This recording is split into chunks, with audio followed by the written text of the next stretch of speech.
tamilcinemanew.in. Welcome to Tamil cinema. தாய்லாந்தில் dub ஆகி வெளியாகிறது கபாலி. ரஜினி நடித்த கபாலி படம் தாய்லாந்து மொழியில் டப் ஆகி வெளியாக உள்ளது. இந்த ஆண்டு வெளியான தமிழ் சினிமாவில் படங்களில் ரஜினியின் கபாலி படம் முக்கியமானது. பா ரஞ்சித் இயக்கத்தில் ரஜினிகாந்த் மலேசியா டானாக நடித்தார். அவருடன் ராதிகா அப்தே, தன்ஷிகா, கிஷோர், கலையசன் உள்ளிட்ட பல நடிகர்களும் நடித்திருந்தனர். இப்படம் ரசிகர்களிடத்தில் நல்ல வரவேற்பை பெற்றதோடு வசூலையும் வாரி குவித்தது. இந்த நிலையில் கபாலி படம் தாய்லாந்து நாட்டில் டப் செய்யப்பட்டு வெளியிடப்பட இருக்கிறது. ரஜினிக்கு இந்தியா மட்டுமில்லாத உலகம் முழுவதும் பல்வேறு நாடுகளிலும் ரசிகர்கள் உள்ளனர். குறிப்பாக ஜப்பான் நாட்டில் ரஜினிக்கு ஏகப்பட்ட ரசிகர் உள்ளனர். அவரது படம் அங்கும் டப் செய்து வெளியிடப்பட்டிருக்கிறது.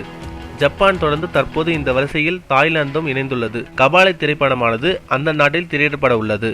வரும் ஜனவரி மாதம் தாய்லாந்தில் உள்ள 30 பகுதிகளின் சுமார் 100 தியேட்டர்களின் கபாலி வெளியாக உள்ளதாக கூறப்படுகிறது. மேலும் சினிமா செய்திகளை தொடர்பு கொள்ள லைக் மற்றும் சப்ஸ்கிரைப் செய்யவும்.